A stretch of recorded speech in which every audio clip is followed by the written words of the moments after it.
I'd been in love with Audrey for 5 years, but after discovering she was in love with my best friend, I decided to give up. I requested a sea change, stopped eating with them, studying with them, and walking home with them, before my mother and I moved to Austin. I stuffed the scarf I had hand-knitted for her, the one I never had the courage to give her, into the desk of the student who sat in front of her.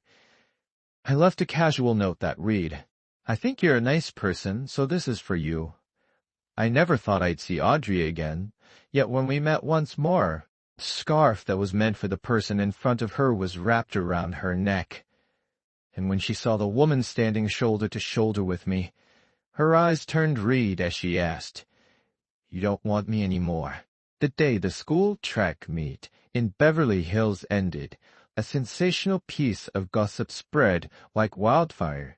Audrey, the cool, top-of-the-class student, was dating Marcus, the most popular guy in school, as a mutual friend to both of these campus celebrities.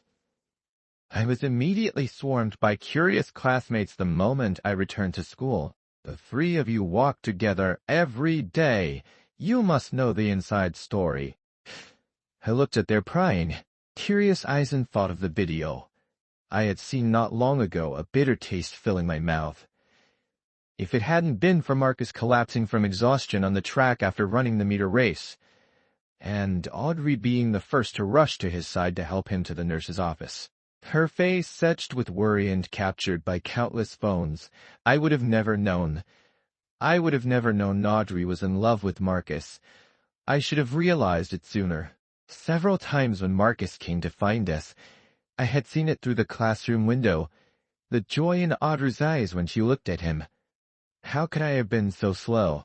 Audrey and Marcus, whether in terms of family background or looks, were a match made in heaven.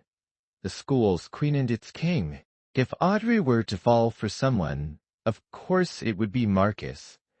Perhaps walking alongside them for all these years had gradually made me forget that I was fundamentally from a different social class. It was only because my mom worked for the Preston family, Audrey's family, that I had this temporary intersection with their lives. In reality, I had never truly been part of their circle. A single piece of clothing Marcus bought casually was worth my mom's entire monthly salary. Audrey's shoes were never less than 4 figures. Thinking of this, I pushed the birthday gift I had prepared for Audrey long ago deeper into my desk, my emotions cooling. "I don't know anything about their business," I said. "How could you not know?" someone retorted, and others chimed in. "You're not trying to cover for them, are you? Don't lie to us, we won't tell the teachers." Yeah, the look on her face when she saw Marcus fall. "Don't tell us she doesn't like him, we won't believe it." Questions from my classmates came one after another, surrounding my desk so tightly there was no way out. It was the first time in my 2 years at this school that I had ever been the center of so much attention. But at that moment, I hated it. I couldn't hold back my emotions any longer. I already said I don't know. Are you deaf? It was the first time I'd ever lost my temper. Everyone froze. Someone shifted aside, creating a small gap, and through it I saw Audrey and Marcus standing outside the crowd. I didn't know when they had returned from the nurse's office. The handsome pair stood together, shoulders touching, a truly eye-catching sight that drew gazes from the classroom and the hallway. Audrey's indifferent eyes met mine. "Come with me for a moment." Under the curious and gossipy stares of everyone, she called me out, completely unconcerned about any misunderstanding. In truth, there is no need for such concern. No one would ever think there was anything between her and me. "Why did you make Marcus run the meter for you today?" Audrey's questioning tone was laced with blame, and my heart instantly plunged into an icy abyss. "I told you before, if you don't want to run, don't sign up." Bailing at the last minute, making Marcus clean up your mess, you almost got him seriously hurt. She had already convicted me. I wanted to tell her that I hadn't signed up for the meter, that someone had played a prank and written my name down. I wanted to tell her it wasn't that I didn't want to run, but that my mother had fainted today, and I had been at the hospital with her all day. I wanted to tell her I didn't ask Marcus to run for me. I had simply told the sports committee member to find a replacement, but I had no idea how it ended up being Marcus. Yet, as the words reached my lips, seeing her cold gaze, the desire to explain vanished. She was in love with Marcus, regardless of my reasons. The fact was that I had indirectly caused him harm. She didn't care if it was unintentional. She was still angry with me, angry that I had hurt the person she loved. Explaining wouldn't calm her down. "I'm sorry," I said, lowering my head. Audrey frowned. "You shouldn't be apologizing to me. You should be apologizing to Marcus." Okay, perhaps my agreement was too quick, too decisive, because she seemed taken aback, her frown deepening.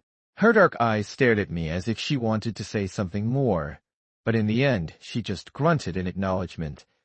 Without looking at her, I turned and walked towards Marcus's classroom. Marcus wasn't in the same class as Audrey and me. Usually after class, for lunch, and on the way home, Marcus would come find us, and the three of us would leave together. I never thought much of it before, just that the three of us were good friends, but now I realized I was just a giant third wheel, getting in their way every single day, hindering their time together. They were probably tired of me not taking the hint. I didn't know before, so it didn't matter. But now that I did, I wouldn't be so shameless as to stick around. For several days, I stopped joining them for lunch on the rooftop. After school, I'd find an excuse to stay behind, refusing to walk with them. When they made plans for the library over the weekend and Marcus invited me, I didn't go. Perhaps my sudden avoidance was too obvious because Audrey finally noticed. When Marcus came to get us after school again, and I had just claimed I hadn't finished my homework, Audrey walked up to my desk. "Which homework aren't you done with?" Her questioning tone was so sharp I felt a pang of guilt. "A lot." "How much is a lot? You've been working on it for days and you're still not done." "I'm slow." "I don't get it." "If you don't get it, why don't you come to me?" Audrey's relentless questioning, one query after another, made the emotions I'd been bottling up for days threaten to spill over. Just as I was about to lose control, Marcus walked in and interrupted Audrey. "Why are you getting so worked up?" Marcus punched my shoulder lightly. "Forget the homework for today. It's Audrey's birthday. Aren't you coming?" The mention of her birthday startled me. Across from me, Audrey's cool eyes were still fixed on me, as if blaming me for forgetting even this. In the end, Marcus dragged me along with them. Audrey was from a wealthy family, so her birthday party was naturally a grand affair. When the three of us arrived, Audrey and Marcus, as campus celebrities, were immediately surrounded by people. As for me, I was instantly swallowed by the crowd, completely ignored. For the first time, I felt the gap between us so clearly. I had actually known Audrey since middle school. I only met Marcus in high school, but he had a great personality and we clicked instantly. He started coming to find me often, and over time he got to know Audrey as well. It was only after they became familiar that we discovered Marcus also lived in Audrey's gated community. Hey, neighbors. Though they met a bit late, two people destined for each other will always find their way together, no matter how delayed the encounter. Across the sea of people, I watched Audrey and Marcus being playfully pushed together by the crowd. I watched them being teased about how perfect they were for each other. Marcus grinning happily, and Audrey's lips curling into a slight smile. I suddenly felt that my presence here today was rather pathetic. Since I hadn't brought a gift anyway, I slipped out of the party hall unnoticed. After getting home, I went to bed early. But in the middle of the night, I heard a knock on the door. Thinking it was my mom, I groggily went to open it, only to find Audrey standing there. Her face was grim. "Why did you leave without saying anything?" I didn't understand her unhappy tone. Did my presence or absence really matter to her? In the class group chat, people were posting videos from her party. She seemed to be having a great time. "Here's my birthday gift." she suddenly asked. I thought of the gift I had spent months preparing, and then I thought of the video where Marcus gave her a scarf worth thousands of dollars. I suddenly felt a wave of embarrassment and shame.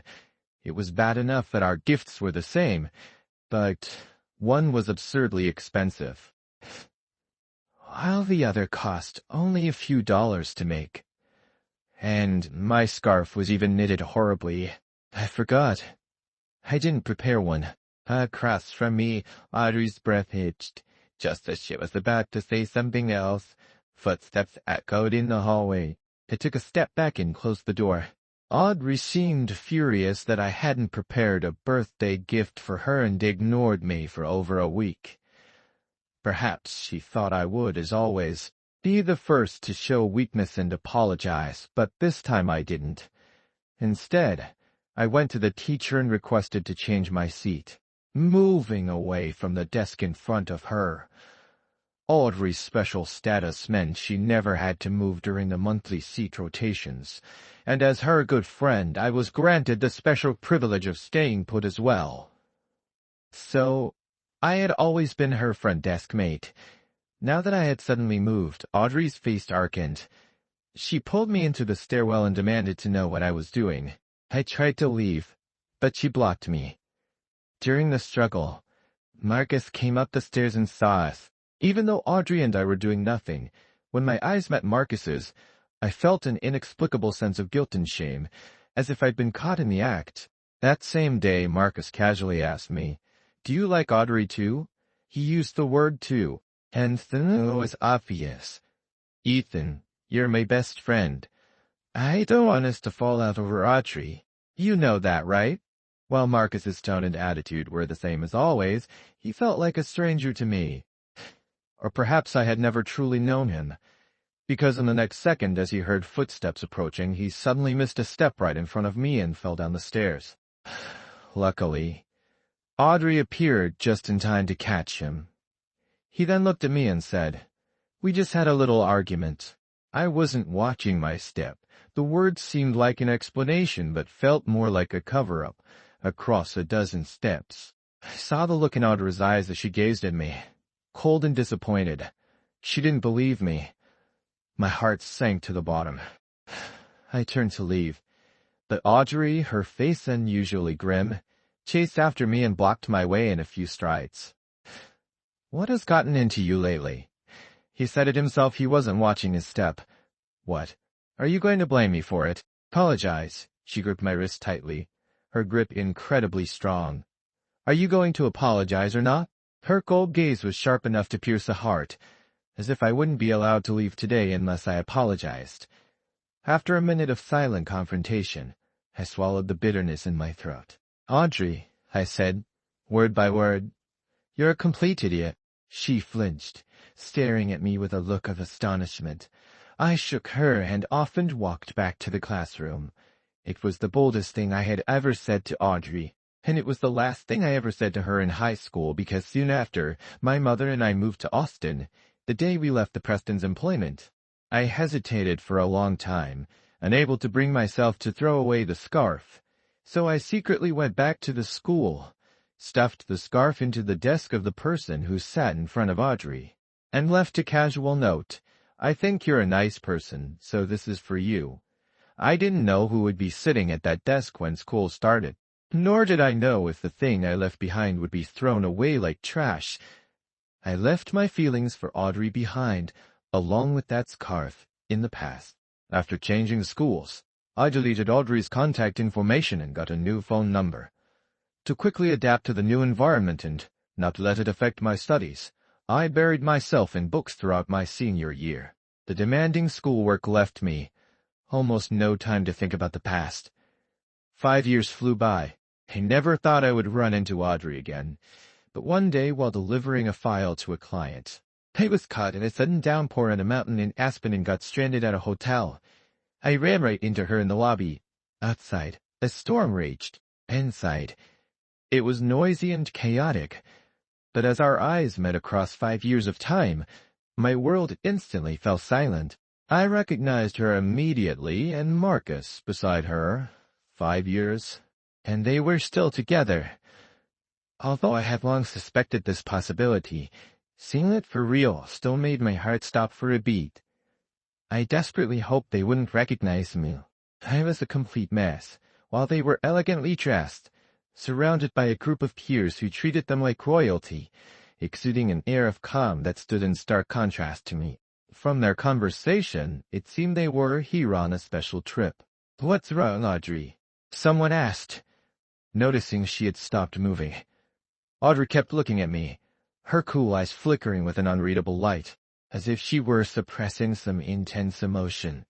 I pretended not to know them and walked past.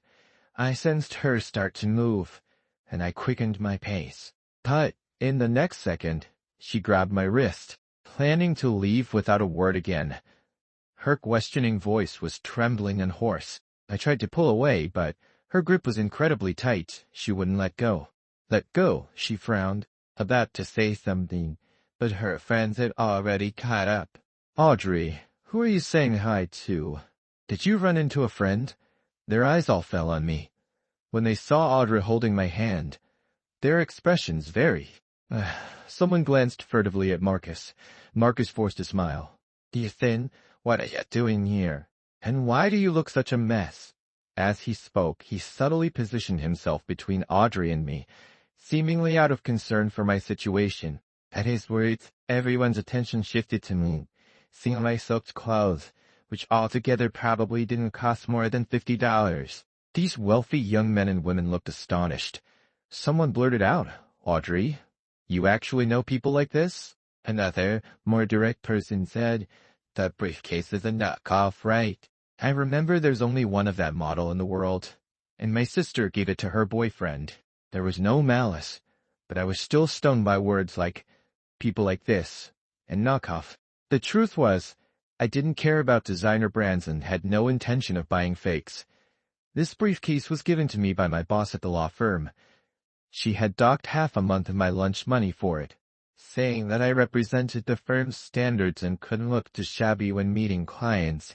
If I couldn't afford the real thing, at least carry a good knockoff that looked decent. But now, the first time I'd ever taken it out, I ran into Audrey and her friends, and they called me out on it in public. I was so embarrassed I couldn't lift my head, afraid to meet Audrey's eyes. I imagined she was probably looking at me with the same disdain as before, thinking I was an embarrassment. "Audrey, Marcus, what's your relationship with him?" Audrey looked at me, hesitated for a moment. He's my..." Seeing her struggle, "I finished for her. High school classmate. We weren't very close." As soon as I said it, her face fell. Ethan, since we're writing to each other, why don't you hang out with us?" Marcus suddenly threw an arm around my shoulder, acting friendly. He seemed close. I caught the fleeting look of disgust in his eyes. I used to be naive and miss these surface details. But now, after being toughened up by my boss, I saw Marcus for what he was, a two-faced backstabber. He was friendly to me back then probably because I was close to Audrey. But now that I had no value to him, why was he doing this? "No thanks," I said coldly. "I have things to do." "You guys have fun." I was about to leave when Audrey blocked me again. "What things do you have to do?" Her tone was unfamiliar, a demanding question just like on her birthday 5 years ago when she'd asked, "Which homework aren't you done with?" I suddenly felt a surge of irritation, my expression turning cold. "What's it to you?" She was taken aback, and her face darkened too. "Ethan, it's been 5 years, and you've really grown some nerve, haven't you? You don't even say hello when you see me, and now you have this attitude? You left without a word back then, and I haven't even gotten angry yet. Do you know why, Ethan? We always thought of you as a friend. I thought you did too. I can't believe you transferred without telling us. Audrey and I were really hurt." Marcus quickly cut Audrey off, sounding sad, but his intention of claiming ownership was glaringly obvious. Audrey stood beside him, not refuting anything, wearing the same expression of blaming me, of being hurt by me. I was trying to figure out how to get away from these two when a familiar voice cut in from the side. "Ethan, get over here." The voice was clear and lazy, a tone commanding with a hint of disdain. It was none other than my boss. Valerie." Everyone turned to look. Valerie stood lazily at the hotel entrance, though she was also beautiful. Her arrogant aura was more prominent. "Valerie, what are you doing here?" asked the girl who had questioned my briefcase. Valerie didn't even glance at her, walking straight to me. "Are you a turtle? Why do you just sit in your shell? Even pigs have mouths, don't you?" She looked at me with an expression of utter disappointment. Audrey frowned and interjected. "Who are you? What right do you have to talk to him like that?" "I pay him." "What do you think?" The words were ambiguous, and Audrey's face changed slightly, as did the faces of the others behind her. Valerie's sister, however, gasped.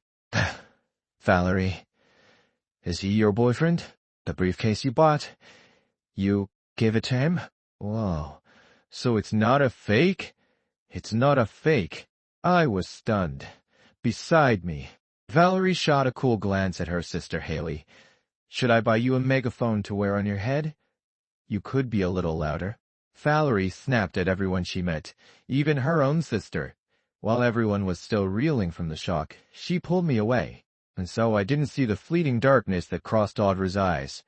Behind me, she tried to follow, but Marcus held her back. "It's my birthday today. Can you not leave? It makes me lose face." There were too many people stranded on the mountain, and all the hotel rooms were booked. I couldn't afford a presidential suite and had already gotten permission from the front desk to spend the night in the lobby. I never expected Valerie to show up. It was only when I followed her into the presidential suite she had booked that I finally felt like I had my soul back. "Boss, what are you doing here?" She took off her coat and sat down comfortably on the sofa. "Can't I? I've been here all along." "If you were here all along, why did you make me deliver the file today? And my colleagues at the firm said you had a court hearing today that wouldn't end until in the afternoon. I wanted to ask, but I didn't dare. After all, Valerie was notorious in the industry for her sharp tongue, her love of arguing and scolding people, just like a moment ago. I had only been at the firm for 3 months, and she had already berated me no less than 30 times. The thing she called me most often was stupid, stupid mind, stupid mouth. As I was lost in thought with my head down, my vision suddenly darkened. A beautiful face appeared abruptly in front of me, startling me. "Bus." Pisk. Valerie stared at me for a few seconds before pulling back and standing up straight. "You're not even that handsome." How did you get caught up in such a quick love triangle? How do you know about my relationship with them? Shouldn't you be refuting my first sentence, huh? Valerie looked at me exasperated. "Ethan, when someone calls you ugly, aren't you supposed to insult them back? Why are you so calm about it?" "But you were telling the truth." Valerie was speechless. "Even if it's the truth, you have to fight back. Don't you have any dignity when things happen?" "Oh, spend less time reflecting on yourself and more time blaming others. Understand? But you're my boss, so what if I'm your boss? I'm your boss so I can scold you whenever I want." "She's the person you like, so she can insult you whenever she wants. Ethan, you always find excuses for your own weakness." A famous person once said, "A man who is not wild at 20 will never be anything." You're already 22, boss.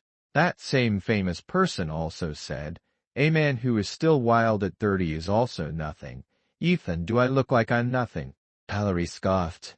The above quote only applies to ordinary people like you. But for a genius like me, I have the capital to be wild whenever I want.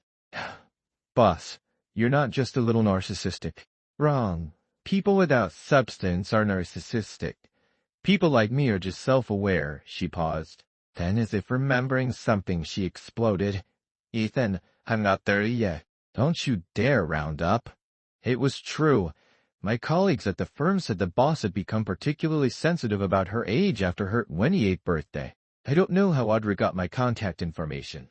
I had just showered and was about to sleep when I received her call. Are you with your boss right now? It had only been a few hours, and she had already figured out my relationship with Valerie. I was a bit surprised, but then I remembered Audrey wasn't an ordinary person. Her connections were probably extensive, so finding out wasn't that difficult. If you have something to say it. I'm going to bed. Ethan, I've been thinking about something for years, and I can't figure it out. Why did you become like this? Why do you seem so angry with me? And your attitude towards Marcus is so cold too. Isn't he your best friend? It was his birthday today, did you forget? I felt my recently calmed emotions starting to rise again. I don't know why, but Audrey always had the ability to stir my emotions, whether sad or angry. Perhaps what Valerie said tonight had an effect on me, because I couldn't stop myself from retorting. Audrey, we're not friends. We never were. There was a few seconds of silence on the other end. Is that what you've always thought? Yes. How can two people with an unequal relationship be friends? In high school, people used to joke that I was the sidekick to the school's king and queen. You never denied it back then. You even laughed alone. So all those times we spent together, what were they? I mean, the king and queen and their little follower. How could you think that? I never thought that. And Marcus never thought that either. You really know Marcus well, don't you? So, sure he never thought that. Ethan, do you have any idea what you're saying? All these years you were gone, he was always concerned about you, thinking about you. He was miserable every day. And you're saying this behind his back? Ethan, stop talking to her. If you're not disgusted, I am. Valerie had come in at some point, snatched the phone from my hand, and hung up. Just before she did, I could faintly hear Audrey's anxious voice.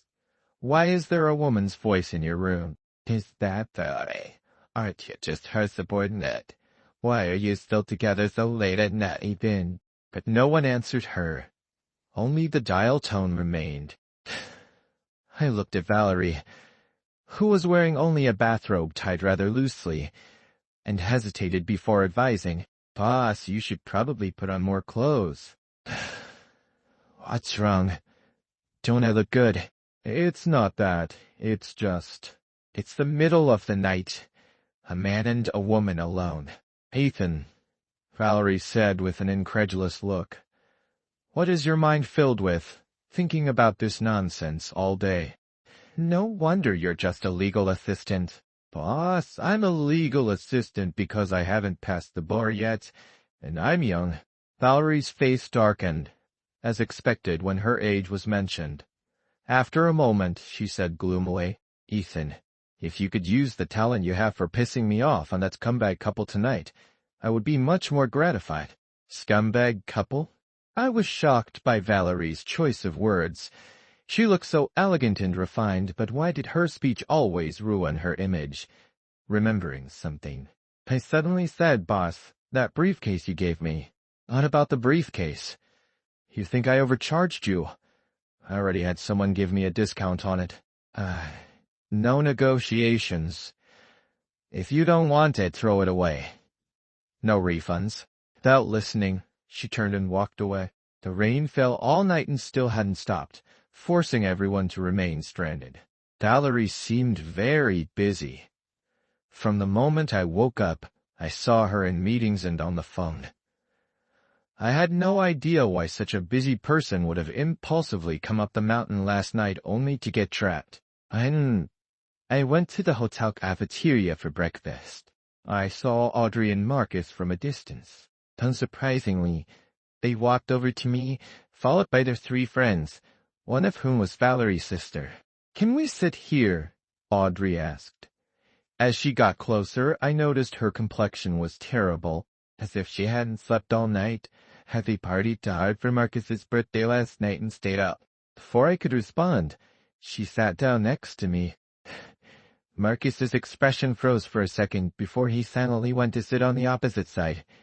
Their 3 friends, with various expressions, also found seats. I wasn't very hungry to begin with and was about to get up with my tray when Audrey suddenly slammed her chopsticks down. The sound was loud, and people around us stopped to look. Her dark eyes stared at me. Do you have to be like this? I already told you everything clearly on the phone last night. Hearing this, Audrey's face darkened even more. Across the table, Marcus's expression also changed. But he still smiled and spoke up. Audrey, I asked you to invite Ethan to my birthday party last night. He never showed up. You didn't forget to tell him, did you? He was so busy last night. How could he have time for us? Does he? What could he be busy with so late at night? Marcus, you've wasted all these years thinking about him. Some people are just cold-hearted and not worth your concern. The two of them went back and forth with their passive-aggressive remarks. I couldn't be bothered to deal with it and got up to leave. Audrey's expression changed. She stopped talking and quickly grabbed my arm. Let's talk. Talk about what? Ethan, get over here. Valerie suddenly appeared, her commanding tone making me instinctively shake off Audrey's hand and walk towards my boss. Valerie's lips curled into a kind smile. What did I tell you last night, boss? I just don't think arguing is meaningful. If you let them walk all over you, I might just die of frustration. And then where would you be? Valerie glared at me, her face a mask of disappointment. Haley had been quietly observing the drama since the beginning. Now she sidled up to Valerie. What are you doing here? Is it for work? Don't stand so close. Why? You're ugly and it's offending my eyes. When Valerie led me away, I was prepared to be scolded again. But surprisingly, she didn't say anything. She just told me to eat up and then get back to work with her.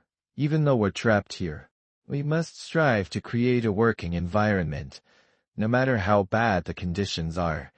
Understand, Ethan?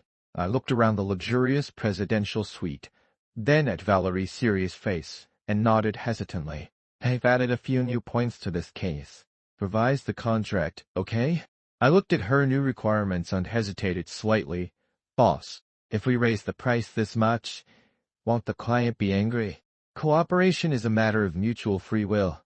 If she's not happy, she can find someone else. But this case is so difficult. No one can win it for her except me. So confident? Ethan, you must remember, when you are powerful enough, the world will accommodate you. When you are weak, your quietness is seen as dullness, your detachment as cowardice, and your friendliness as sycophancy. Boss, I get it.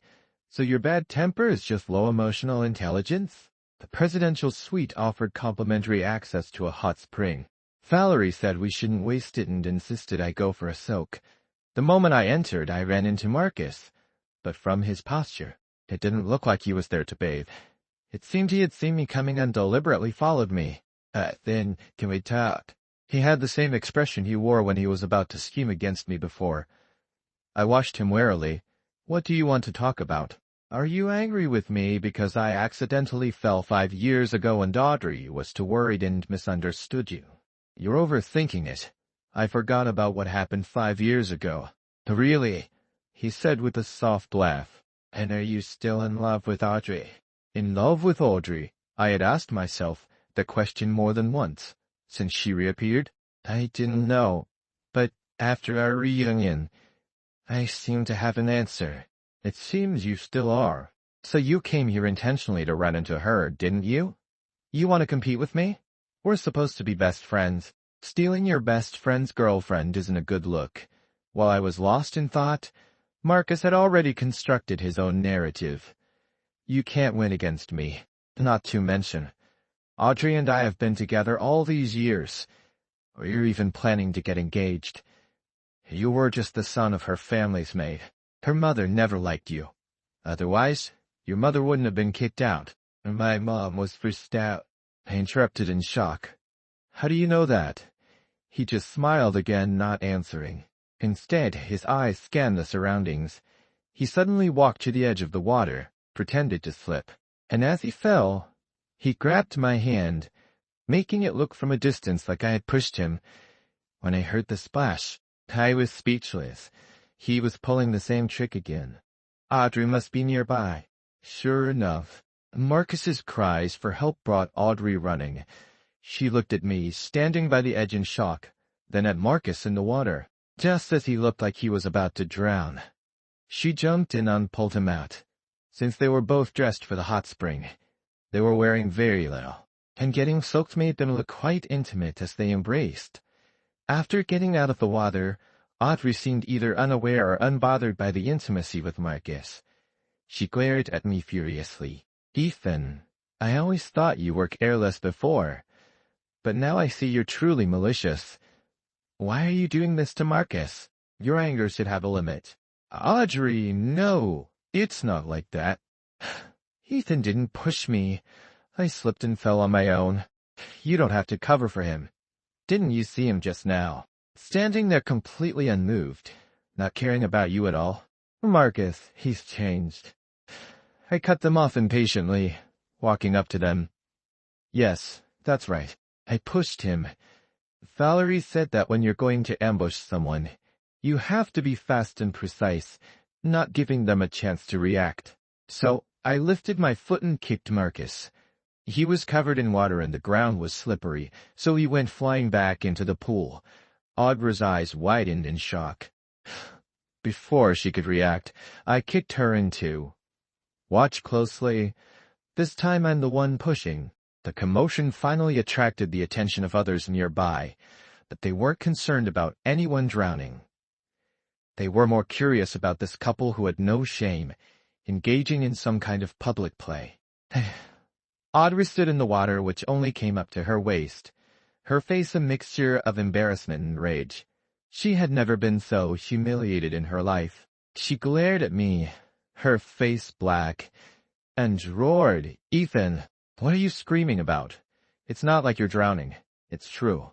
You really do have to let yourself go crazy sometimes." I was only now experiencing the joy Valerie must feel every day, fighting with the world. She must be having a blast.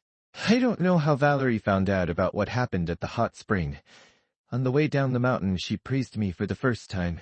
Ethan, I thought you were a lost cause, but now it seems there's some hope for you. That was well done.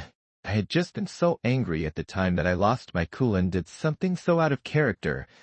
But now with my reason returned, I felt timid again in front of Valerie, especially when she said she wanted to give me a reward. No need, boss. I'll reward you with a few big cases. Go back and work overtime. Oh, thank you so much. What's wrong? Not happy. I'll be working overtime too. You're upset that I'm keeping you company? Boss, you work overtime for yourself. I work overtime to help you make money. See the difference? Clear and logical. Not bad. I thought that after kicking Audrey into the water, she would be furious and never seek me out again, but to my surprise, just a week after I returned to work, I ran into her near the office. Ethan, as she got closer, I noticed she was wearing a scarf. Seeing the clumsy stitches on it, I frowned instinctively. It was too familiar. I have something to say to you. I frowned. What are you here to get? Even on behalf of your boyfriend again, forget it. I'm not apologizing. He's not my boyfriend. He never was. I was surprised, not understanding what this new drama was about. I'm sorry. I misunderstood you before. I didn't realize Marcus really did jump into the hot spring himself. As she spoke, she suddenly took off the scarf and handed it to me. This is yours, isn't it? I have kept it safe all these years. I don't remember giving it to you. You didn't give it to me, but you were planning to, weren't you? I was shocked that she knew, but in the next second, a nameless fire surged within me. So you knew all along? A flicker of guilt crossed her eyes. She still tried to explain. I just saw it in your desk once. Later, after you left, I saw it in the desk of the person in front of me. Don't say any more. My voice was calm, without a trace of emotion. Audrey's eyelashes trembled. This was the birthday gift you were originally going to give me, right? But why didn't you give it to me that night? Why do you think? Did you misunderstand that Marcus and I were together? I frowned, fighting back my irritation. She became anxious. I only recently figured out why you suddenly started avoiding me. I'm sorry, but I really wasn't with Marcus. I don't know why the school rumors spread like that. The person I've always liked is you. Enough. I interrupted. She looked at me cautiously. I gave a sarcastic laugh. Stop playing the innocent victim. You were right there. How many times were you teased about being a couple with Marcus? You know exactly how many times. I just thought everyone was joking. Yeah? Joking. So, when everyone said I was your and Marcus's little follower, your sidekick, your servant, you thought it was a joke too, and you even laughed along. Audrey's face turned pale. It's not like that. It's not. Then what is it like? Valerie's sarcastic voice came from behind me. I turned to see Valerie smiling at me. Ethan, you're 5 minutes late. There goes your perfect attendance bonus for the month. I took a deep breath and glared at the cause of my troubles. Her lowered her head. Ethan, your attendance bonus. I'll pay for it. My employee. Is he your concern? Valerie shot a disdainful look at Audrey. Little girl, your tricks might work on a fool like Ethan, but they're not good enough for me? Audrey frowned. What happens between him and me is none of your business. Getting defensive, getting worked up, feeling guilty. Both. I looked at Valerie, signaling her to tone it down. But she paid me no mind. You don't actually believe her when she says she didn't know, do you? Do you really think she couldn't see that FR enemy of hers liked her? She knew you and that FR enemy both liked her, but she pretended not to know. She enjoyed your quiet, humble adoration while also basking in the envy she got from the most popular guy in school liking her. You don't want a woman like that. Valerie called him FR enemy, and Audrey's face soured. I was genuinely worried they would start fighting right there at the company entrance. But Valerie, not holding back at all, patted my shoulder with a serious tone. Just think about all the times that FR enemy framed you. She couldn't even see through his schemes. If she couldn't see through them, then you're better off without a woman like that. She paused. And, of course, if she could see through them and still play dumb, then you definitely don't want her. Us. I know you're amazing. I get it. As long as you get it, you two can chat. I'm going to work. You don't have to report your plans to me. Once Valerie left, Audrey seemed to come back to life. She looked at me lost. Ethan? It's not like she said. I really didn't know back then. I was only with Marcus because I thought he was your friend. I only became friends with him because of you. Excuse me. I have to get to work. The time Marcus fell down the stairs, I didn't fully believe him either. It's just that you were ignoring me and I was angry. So, it's all everyone else's fault and you're completely blameless. Is that it? Well, you're right. You did nothing wrong. Liking you is my problem. I have absolutely no responsibility to manage my emotions just because I like you, Ethan. A glimmer of light flashed in her eyes, but I cut her off with a cold face. Audrey, I used to like you, but I don't anymore. I hope we can part on good terms. Impossible. I don't believe you. Believe it or not, I was about to leave when her eyes turned red. You don't want me anymore. Audrey, I gave you so many chances in the past. Because I liked you. I gave others so many chances to hurt me. Now I don't want to wrong myself anymore. Throw the scarf away. It wasn't for you. Audrey's face turned completely white. Audrey and Marcus were either perfectly in sync or had planned it. Audrey came to find me in the morning, and Marcus came to find Valerie in the afternoon. I couldn't for the life of me figure out what Marcus wanted with Valerie. Out of sheer curiosity, I gathered my courage and went to eavesdrop at the break room, but as soon as I got close, I heard Marcus badmouthing me. Ethan is really lucky. His looks are average, his family background is average, and his education is average. But he managed to get a great beauty from the legal world to do all this for him. Hyatt, how old are you to be so good at playing games? Or are you a green tea spirit in your past life? Marcus was choked with anger. Miss Valerie, do you like him? Don't you feel like you're lowering yourself? It's people like you who have such thoughts that are cheap. Whoever you like must be blind. Valerie's mouth was truly venomous. The contrast made me realize how gently she usually scolded me, just calling me stupid. But speaking of which, if it weren't for you and Audrey's mother conspiring to have my mother fired and driven out of Beverly Hills, Ethan wouldn't have changed schools, and this whole butterfly effect wouldn't have happened, and he wouldn't have met me. So, I should really thank you, you little friend of me. But my mother, leaving her job and moving to Austin was your doing? Marcus's voice was filled with shock. Valerie, it seems you found out a lot. You really do like him, but I don't understand you and Audrey. Why do you like him? Are you consulting me? My consultation fees are very high. A question. I usually bill by the second when I talk to people. I'm giving you a discount today. Valerie, are you insane? I was still reeling from the revelation about my mother's job when Marcus suddenly opened the door and ran right into me. Marcus glared at me and stormed off in a rage. My eyes met Valerie's in the meeting room. I remembered she hadn't denied liking me earlier and felt a pang of guilt. I was about to slip away when Valerie called me back. Where are you running? Got some nerve eavesdropping. I say I was wrong. Is there anything you want to ask?